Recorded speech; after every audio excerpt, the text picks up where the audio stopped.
Orar.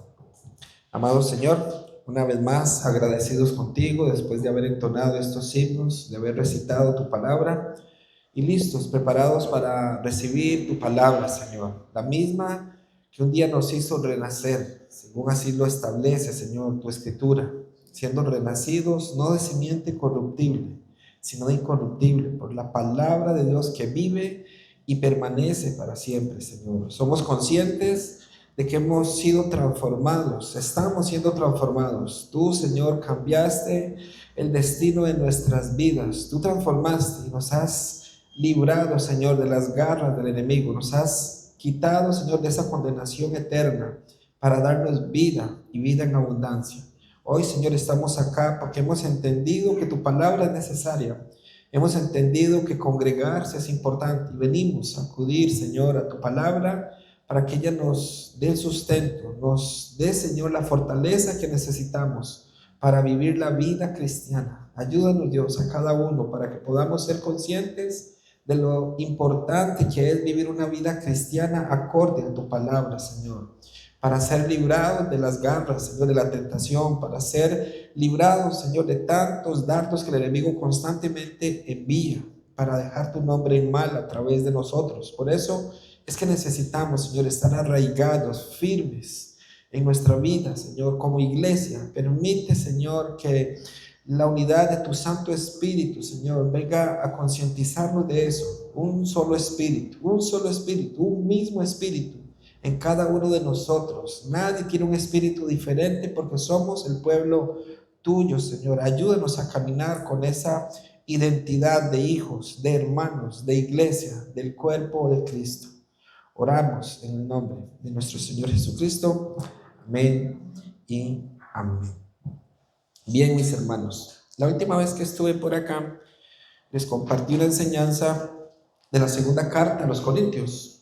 Y recuerdo que en esa oportunidad hablamos un poquito acerca de lo terrenal y de lo celeste, ¿verdad? Sabemos que estamos en este mundo, en esta tierra, en donde vemos, sentimos, olemos, nos duelen cosas, parte de esta tierra. Entonces estamos en este mundo, pero también hemos entendido que hay cosas que no vemos, pero que existen, ¿sí o no?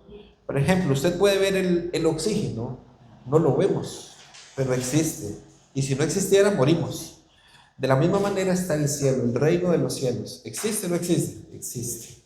El infierno existe. Entonces Dios nos libró de eso. Un alto porcentaje de cosas son invisibles. Y el ser humano, en su mente tan finita, a veces se queda con lo que ve nada más.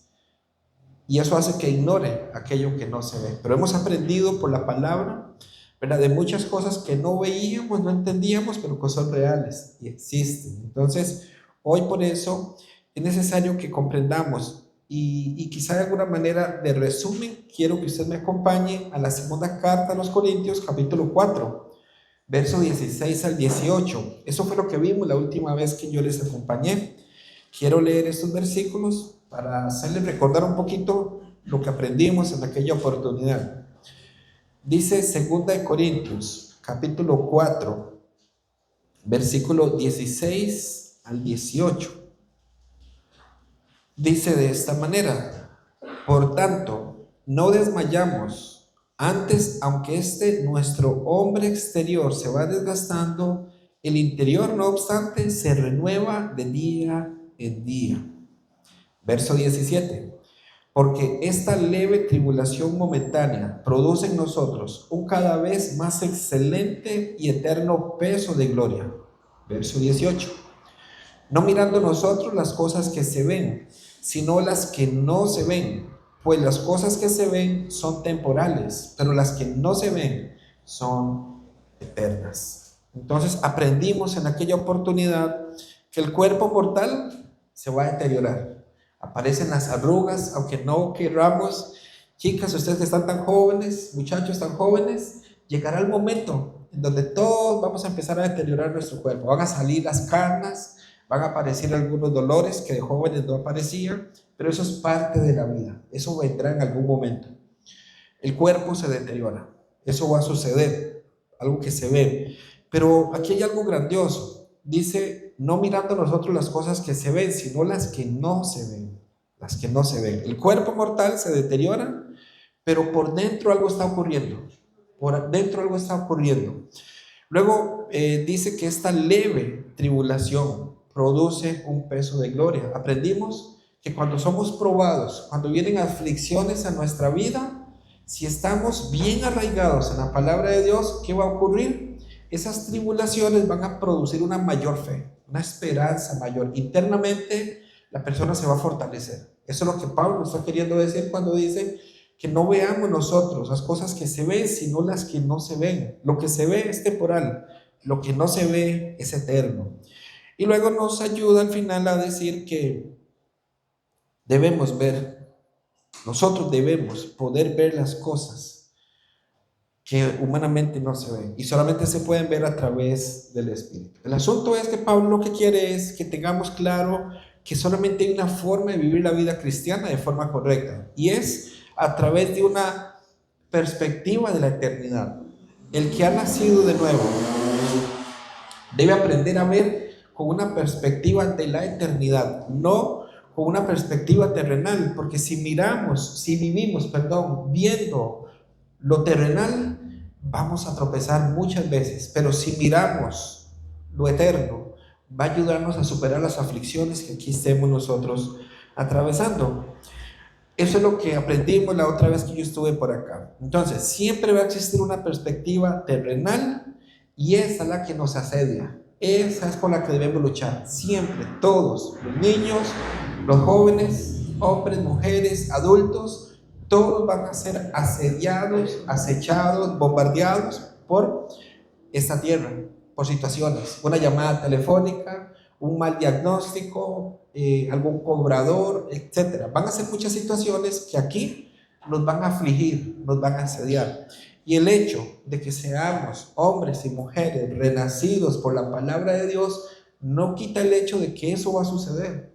¿Sí se entiende esto? No estoy hablando, mis hermanos, de que nacimos de nuevo y ahora todo será color de rosa.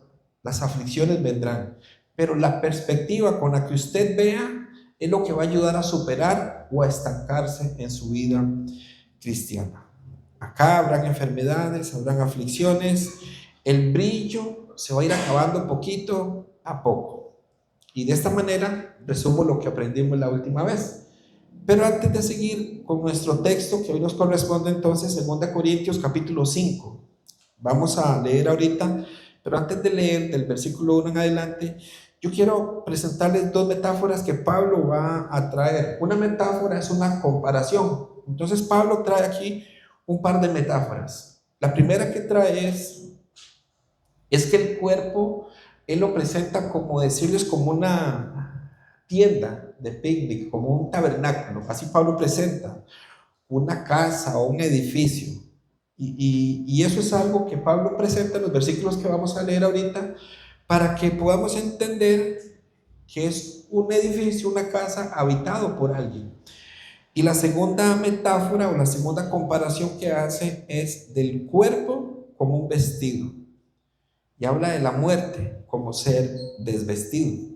Ahora sí, veamos 2 Corintios capítulo 5, versículo 1 al 10. Dice así la palabra de Dios. Porque sabemos que si nuestra morada terrestre, este tabernáculo, se deshiciere, tenemos de Dios un edificio, una casa no hecha de manos, eterna en los cielos. Y por eso también gemimos, deseando ser revestidos de aquella nuestra habitación celestial, pues así seremos hallados vestidos y no desnudos.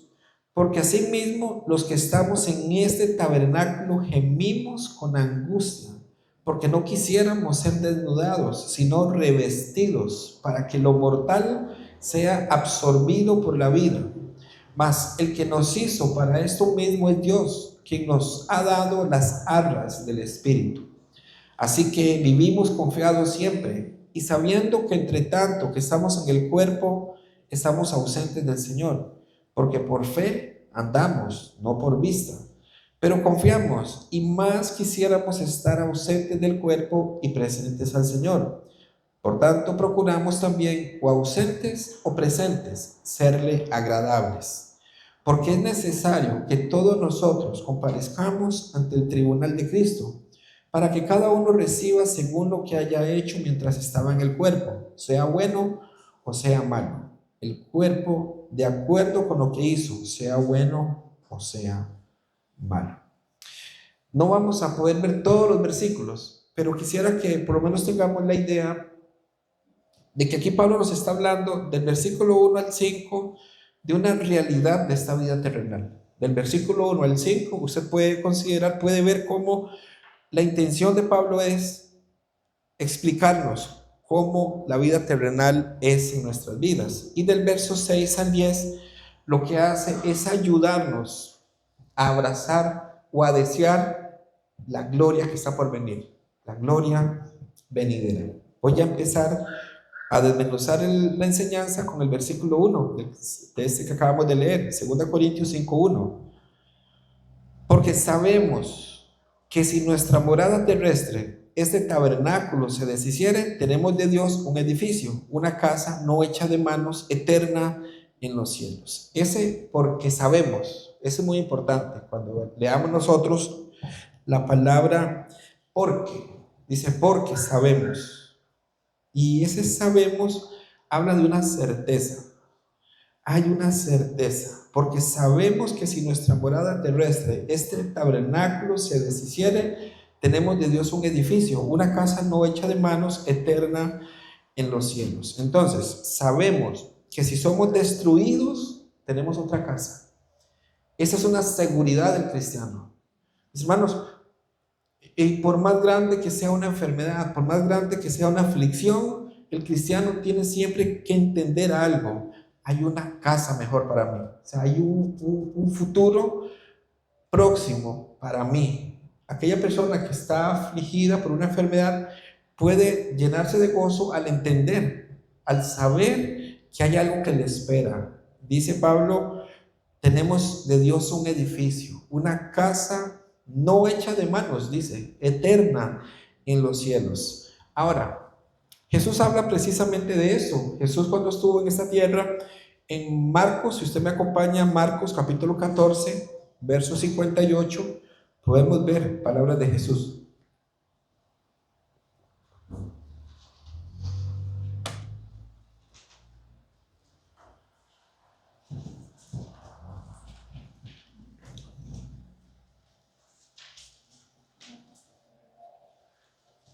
En Marcos capítulo 14 y verso 58 podemos leer lo que decían de Jesús. Marcos capítulo 14, versículo 58. Con mucho gusto. Dice, nosotros le hemos oído decir, yo derribaré este templo hecho a mano y en 3 días edificaré otro hecho sin mano.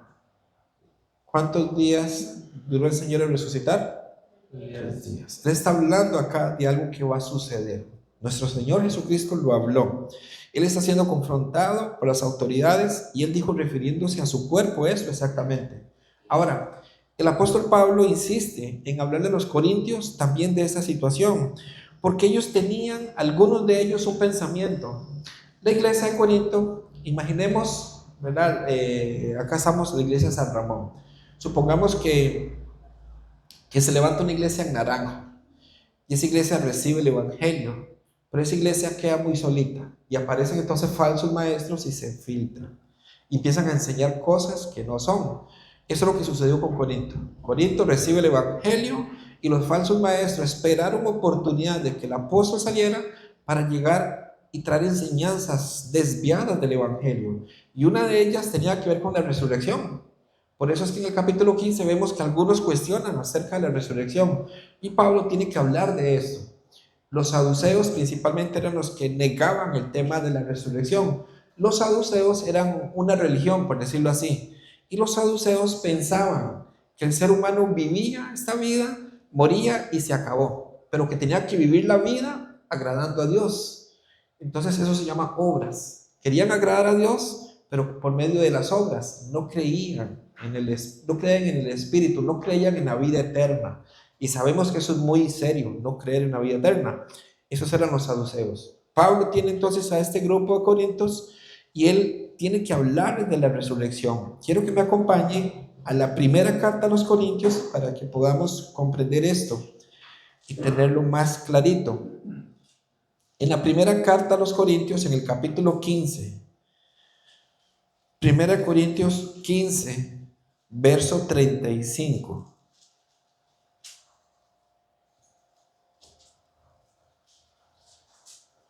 Primera Corintios capítulo 15, versículo 35. Amén.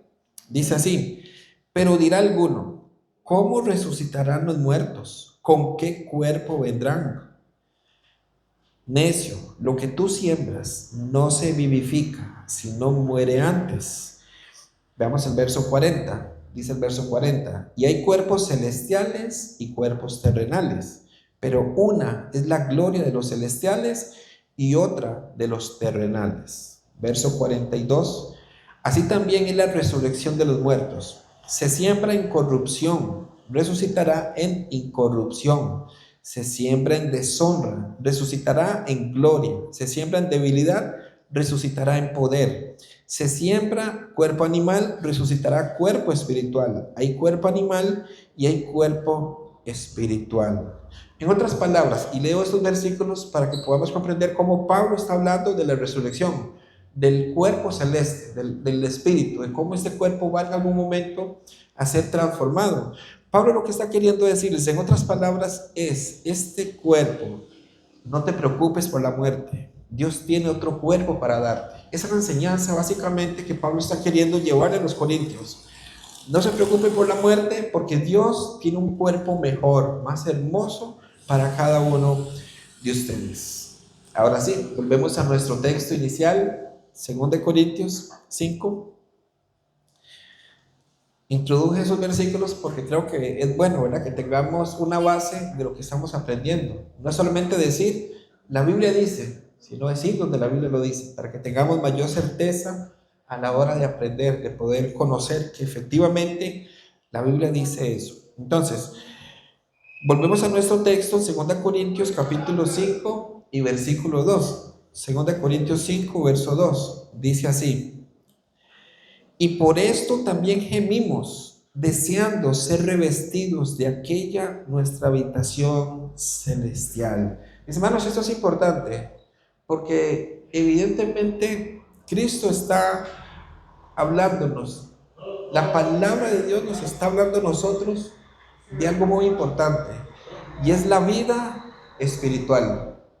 Es la vida después de la muerte. Eso es importante. La Biblia lo habla y tiene una intención de por qué aparece estos escritos. Ahora, 2 Corintios 5, verso 2, vuelvo a leer para ustedes: y por eso también gemimos, deseando ser revestidos de aquella nuestra habitación celestial. ¿Notaron que Pablo admite que gemimos? Porque aquí está hablando de justos, de hombres y mujeres que han renacido. Y Pablo dice: gemimos. ¿Acaso usted gime? ¿Acaso usted sufre? Y cuando habla de gemir es de un dolor, de una angustia. ¿Ha sentido usted eso? ¿Ha sentido dolor en su corazón por alguna situación, sea cual sea? Porque Pablo dice: nosotros gemimos, deseando ser revestidos de aquella nuestra habitación celestial. Esos gemidos, mis hermanos, nos hacen querer ser revestidos ya. En otras palabras, muchas personas cuando sufren en esta tierra dicen: Señor, yo deseo ya tu venida. Yo deseo ya que vengas por esta iglesia o que me lleves. Quizás sea el pensamiento de muchas personas. Entonces Pablo habla de un gemir que el justo puede experimentar. Por eso dice el versículo 3: pues así seremos hallados vestidos y no desnudos.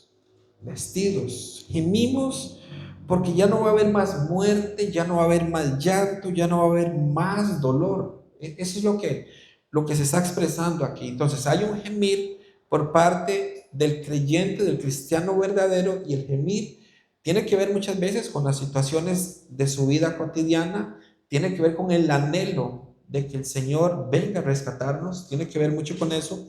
Y de hecho, en Apocalipsis, si usted me acompaña al capítulo 21 de Apocalipsis, podemos encontrar una palabra de consolación de parte de Dios. Apocalipsis capítulo 21 y versículo 4.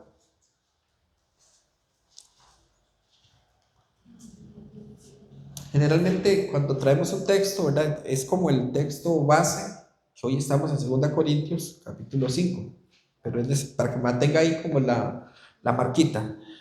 En Apocalipsis 21, verso 4 dice así: enjugará Dios toda lágrima de los ojos de ellos, y ya no habrá muerte, ni habrá más llanto, ni clamor, ni dolor, porque las primeras cosas pasaron. Las primeras cosas pasaron.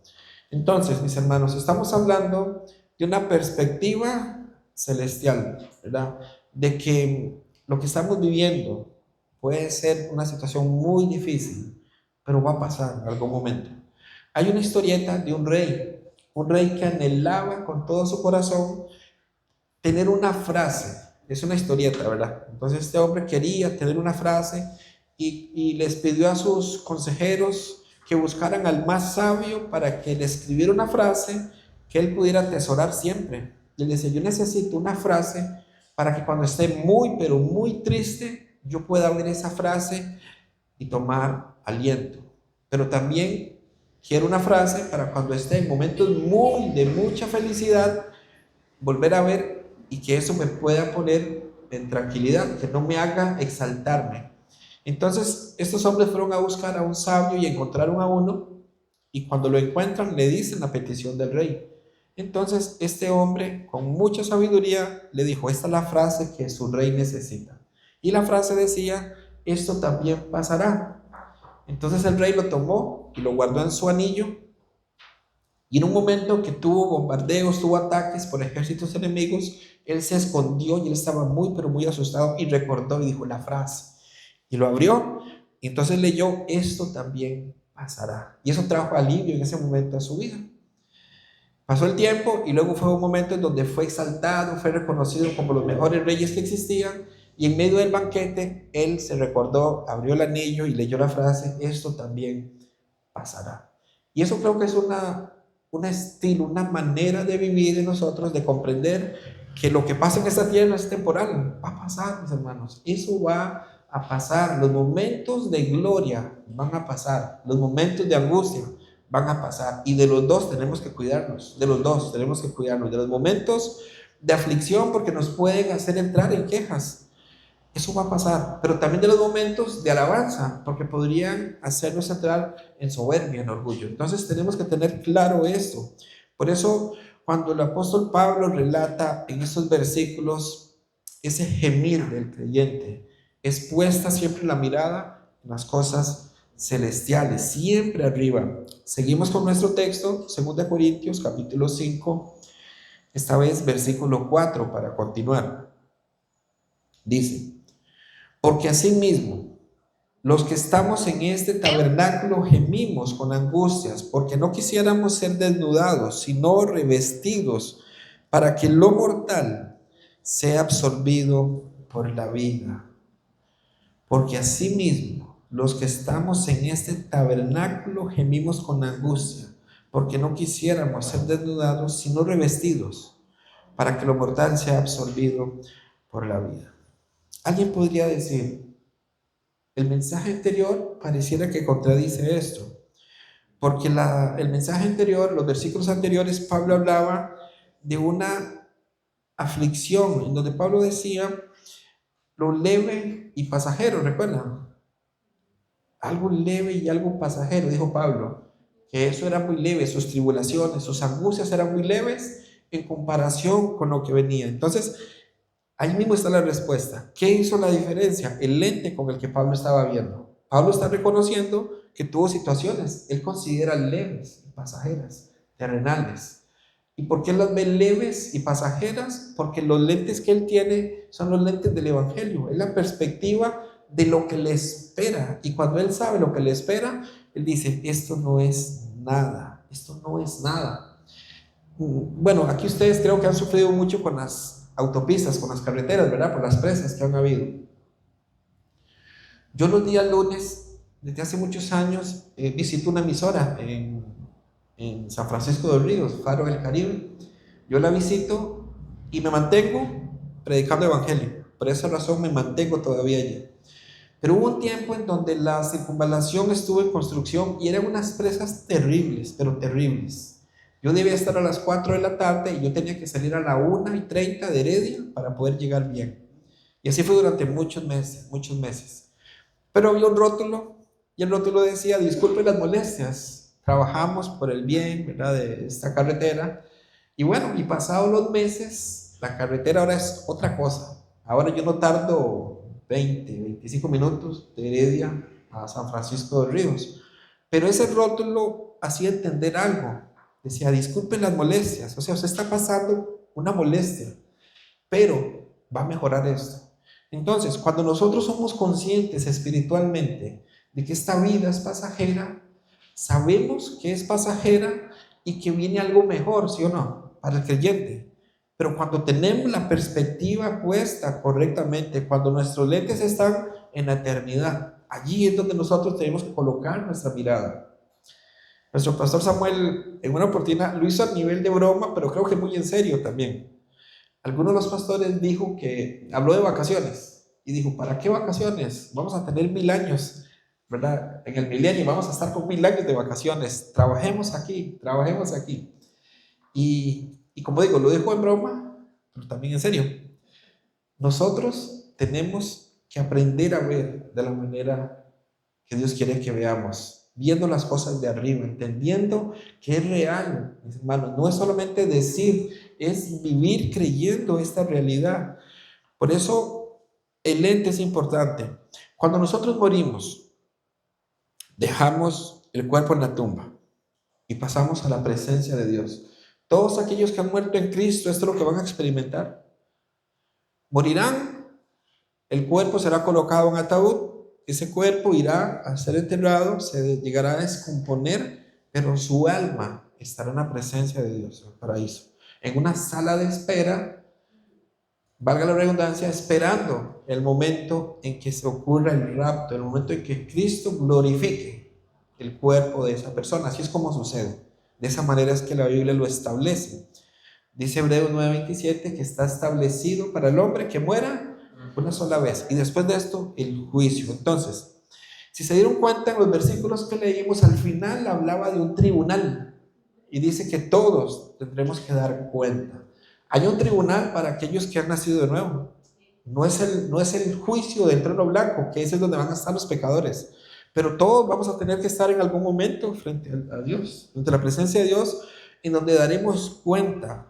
Los justos, los que han renacido, tendrán que dar cuenta. Tendremos que decir: ¿por qué no hicimos lo que teníamos que hacer? ¿Por qué, si teníamos este regalo tan hermoso, el Evangelio, por qué no lo anunciamos a la familia? ¿Por qué no vivimos como verdaderos hermanos en esta tierra? Entonces eso va a llegar a ocurrir. El alma va a la presencia de Dios, el cuerpo queda aquí. Y ese no es el proceso de glorificación.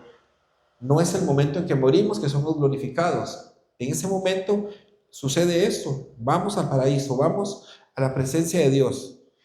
Pero la glorificación es cuando Jesús venga. ¿Sí se entiende bien esto?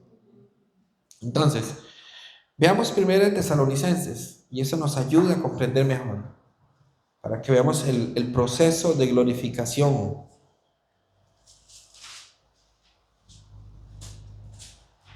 El proceso de glorificación es cuando ese cuerpo que quedó allí en esa tumba se vuelva a unir con el alma o con el espíritu. Dice 1 Tesalonicenses capítulo 4, 1 Tesalonicenses 4, 14 y hasta el 17. Dice así: 1 Tesalonicenses 4, 14 al 17. Porque si creemos que Jesús murió y resucitó, así también traerá Dios con Jesús a los que durmieron en él. Por lo cual os decimos esto en palabra del Señor, que nosotros que vivimos, que habremos quedado hasta la venida del Señor, no precederemos a los que durmieron. Porque el Señor mismo, con voz de mando, con voz de arcángel y con trompeta de Dios, descenderá del cielo. Y los muertos en Cristo resucitarán primero. Luego nosotros, los que vivimos, los que hayamos quedado, seremos arrebatados juntamente con ellos en las nubes para recibir al Señor en el aire, y así estaremos siempre con el Señor. Aquí el apóstol Pablo parece haber entendido algo que a nosotros a veces nos cuesta entender, más a esta generación. Y es que el cuerpo en el que vivimos no es solo un estuche. No es, a veces decimos esto, ¿verdad? Ese es un estuche, nada más. Pablo parece que entiende algo diferente, y es lo que yo quisiera transmitirles a ustedes. Ese cuerpo que a veces lo tratamos como un estuche, como algo que no importa, alguien lo formó. Y ese alguien fue Dios. Dios nos dio este cuerpo a nosotros. Fue Dios quien lo hizo. ¿Dónde dice la Biblia esto? En el Salmo 139. Si gusta me acompaña al Salmo 139 y veremos que este cuerpo fue formado por Dios mismo. Dios mismo formó nuestros cuerpos. Dice el Salmo 139, versículo 13. Salmo 139, verso 13.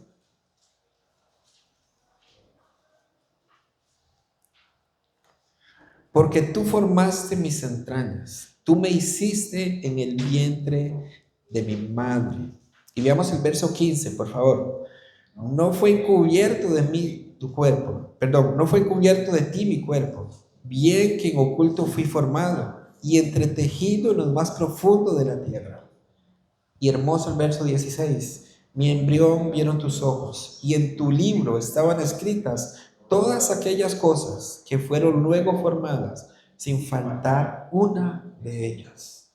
¿Quién nos formó? Dios nos formó. Hay un himno que me recuerda mucho a los hermanos de San Ramón. Él me conoce, muy lindo. Y cuando yo escucho ese salmo, me recuerdo de ustedes y me recuerdo de este salmo. Él nos formó. Él nos formó. Dios mismo nos formó a nosotros. Por eso, para quienes somos creyentes, verdaderamente sellados con el Espíritu Santo de Dios, entendemos que ese Espíritu Santo de Dios vino a morar por un tiempo en nuestros cuerpos. ¿Claro? Veo aquí donde estamos en el colegio se habla del tabernáculo. Del tabernáculo, sí. Quiero entender que es una comparación con nosotros, ¿sí? En el Antiguo Testamento, el tabernáculo era donde estaba la presencia de Dios, ¿verdad? ¿Sí? Y me corrijo. Cuando el velo rasgado, ahora, digamos, en el Antiguo Testamento, ahí se hacían los sacrificios, ahí estaba la presencia de Dios. Cuando Jesucristo viene en el Antiguo Testamento, digamos, en el Nuevo Testamento, ahora el tabernáculo somos nosotros. Ahora nosotros entonces somos ese altar. Ahora que usted se refiere a que no esto no es un estuche, yo lo veo, o por lo menos lo quiero entender así, de que ahora somos el altar. Ahora en este tabernáculo está la presencia de Dios. Entonces no es cualquier estuche. Ahora nosotros tenemos que hacer esas ofrendas, digámoslo así, porque sabemos que entendemos, somos justos renacidos, ¿verdad? Ahora las ofrendas que se hacían ahí, en el Antiguo Testamento, ahora somos nosotros esa ofrenda, ese olor fragante delante de Dios.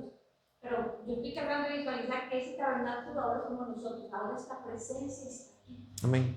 Pues digo, si estoy correcto. Sí, de hecho, el libro de Ageo nos ayuda a entender mucho esto. Y en el libro de Ageo nosotros podemos encontrar en esas profecías cómo Dios viene a amonestar al pueblo. Y la amonestación tiene que ver, literalmente, Dios dice, veo que hacen casas muy lindas, pero ¿dónde está mi casa? ¿Dónde está mi casa? Pareciera que Dios está exigiendo un templo, pareciera. Pero, y gracias por su comentario, porque ¿qué ocurrió en el Edén?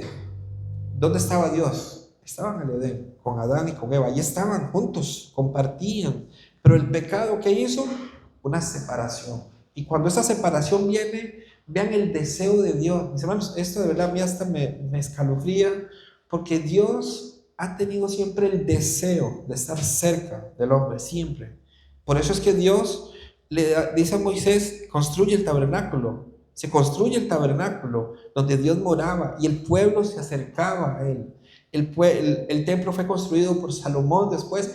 Mis hermanos, Dios siempre no es que quería una casa, Dios lo que quería era estar cerca de la humanidad. Por eso cuando Cristo viene, una vez que Cristo realiza el sacrificio, ahora sí el Espíritu Santo desciende y mora en el corazón. Es ese tabernáculo, es el deseo de Dios de estar cerca de la humanidad, cerca de la humanidad. Siempre ha sido el deseo de Dios desde el Edén y lo manifiesta a lo largo de las edades, de los diferentes periodos, de los diferentes reinados, el deseo de estar cerca del hombre. Dios lo manifiesta, es un anhelo en él. ¿Y saben por qué viene ese anhelo?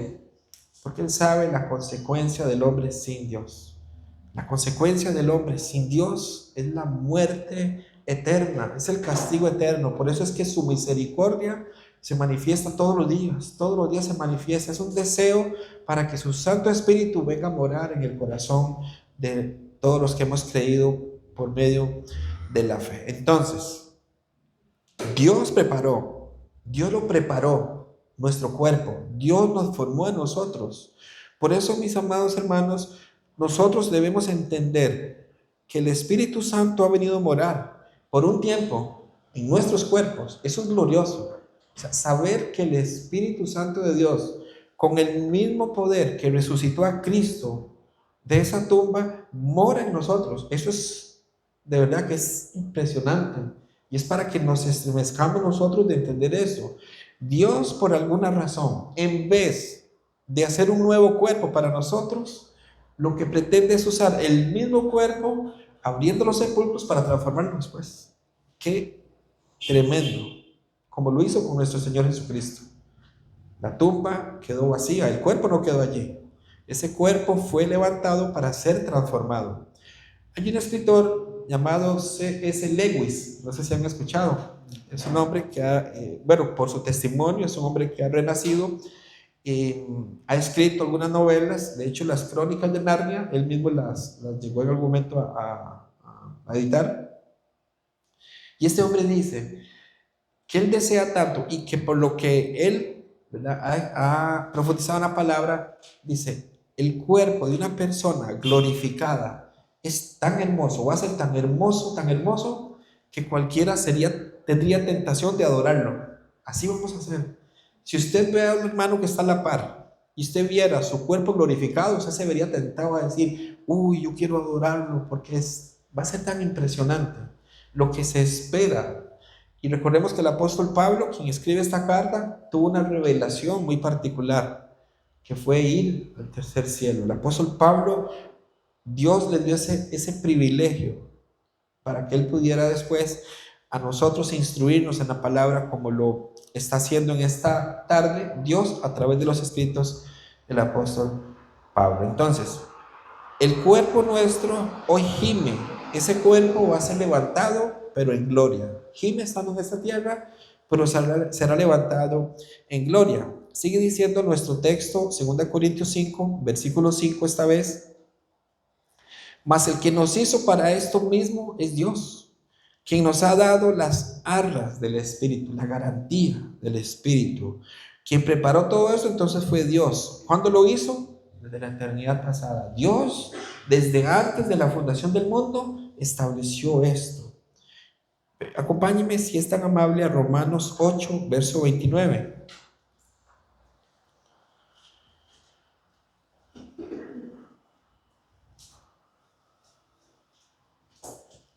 Romanos capítulo 8, versículo 29 y 30. Dejando la marquita en 2 Corintios, por favor. Dice Romanos capítulo 8, versículo 29, de esta manera. Leeremos 29 y 30. Porque a los que antes conoció, también los predestinó para que fuesen hechos conforme a la imagen de su Hijo, para que Él sea el primogénito entre muchos hermanos. Y a los que predestinó, a estos también llamó. Y a los que llamó, a estos también justificó. Y a los que justificó, a estos también glorificó. Vean el proceso que Dios hace. Los que predestinó, ¿a quién los predestinó? A la iglesia.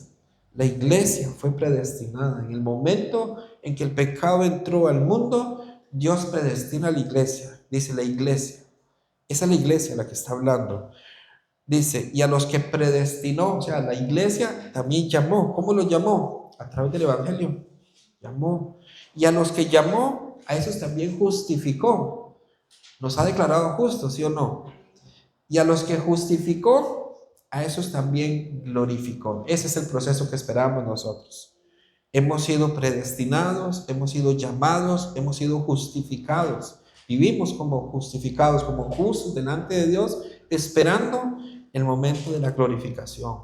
En este tiempo que estemos en esta vida, los años que el Señor nos permita vivir, vivámoslos viendo siempre lo eterno. Volvemos a nuestro texto, mis hermanos. 2 Corintios 5, versos 6 y 7.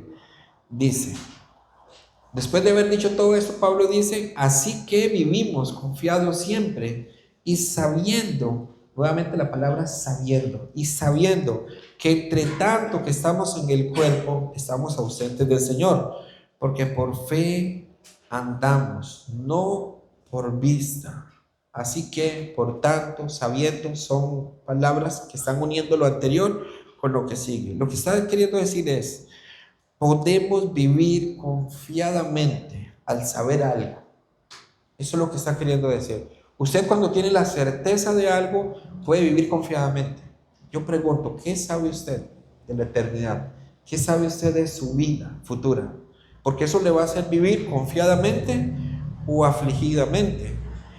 Porque por fe andamos, no por vista. Vea que dice andamos, caminamos en esta tierra, caminamos por fe. Así caminamos nosotros, así andamos nosotros, por medio de la fe. El mundo grita algo, pero nosotros proclamamos otra cosa, la palabra de Dios. Vivimos acorde a la palabra de Dios. Por eso y en sus Biblias no sé si aparece en paréntesis, entre paréntesis, porque por fe andamos, no por vista. Es un reto de la Escritura a quienes han renacido a vivir por fe. Mis hermanos, nuestra vista no debe estar puesta en lo terrenal, sino en lo venidero. La fe nuestra debe ser racional, sí, pero no podemos olvidar que estamos en un mundo donde nos limita o nos tiende a limitar. Por eso, mis hermanos, en un mundo donde Dios opera, es a través de la fe, es a través de la fe. Hay una dimensión donde la fe pobre no puede acceder.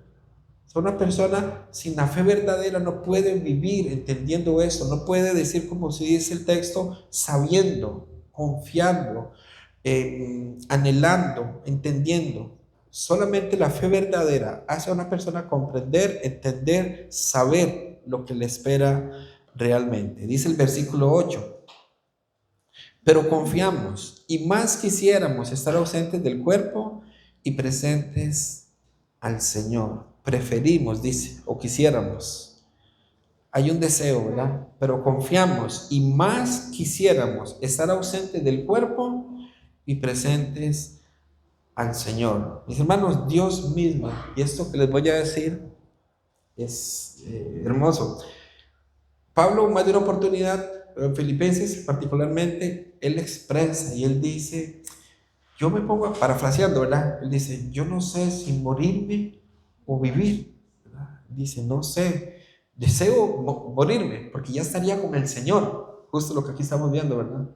Dice, estando en este cuerpo, no estoy todavía con el Señor, pero es que si me quedo, puedo serle de provecho al Señor, llevando el mensaje a otros. Entonces él está como en esa vicisitud, como esa incertidumbre, está el apóstol Pablo allí, pero por eso dice preferimos o quisiéramos estar ausentes del cuerpo y presentes del Señor.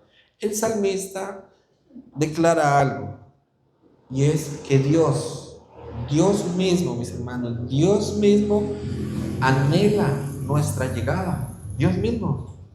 Vean lo que dice el Salmo 116, versículo 15. Es un versículo muy leído en los funerales. Salmo 116, versículo 15. Dice,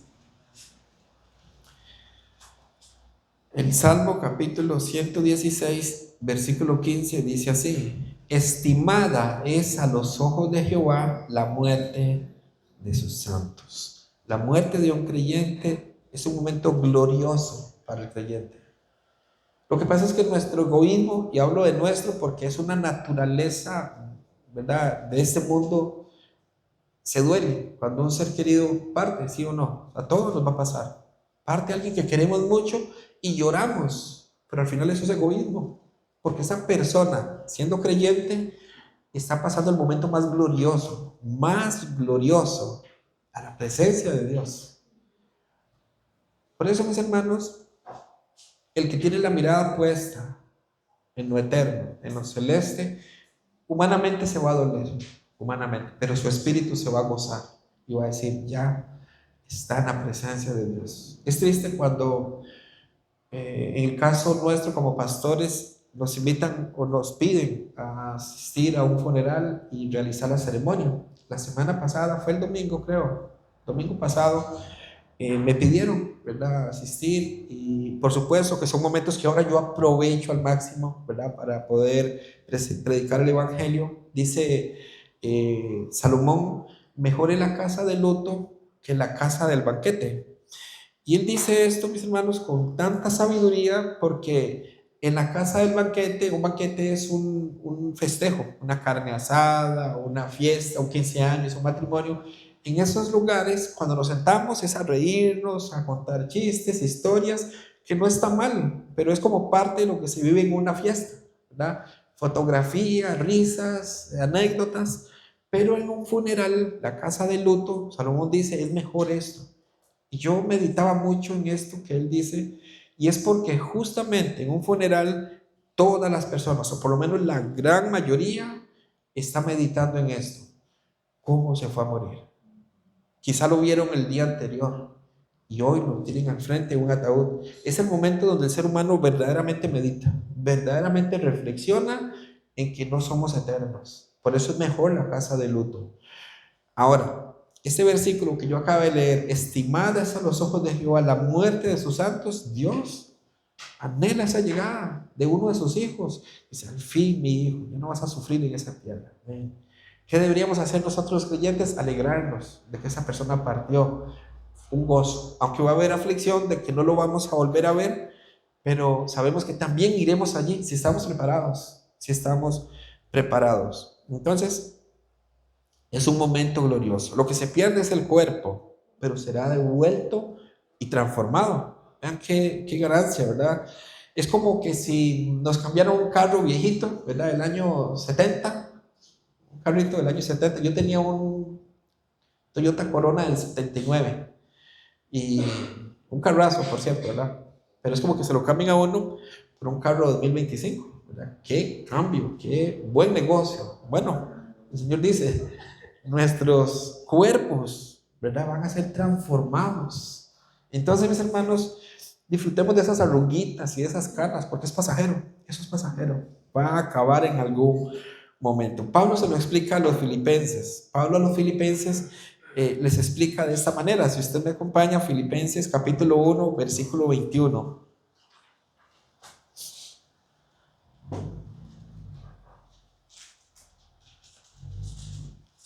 Filipenses capítulo 1, verso 21, dice de esta manera. Lo tenemos, amén. Filipenses 1, verso 21, y leeremos del 21 hasta el 25.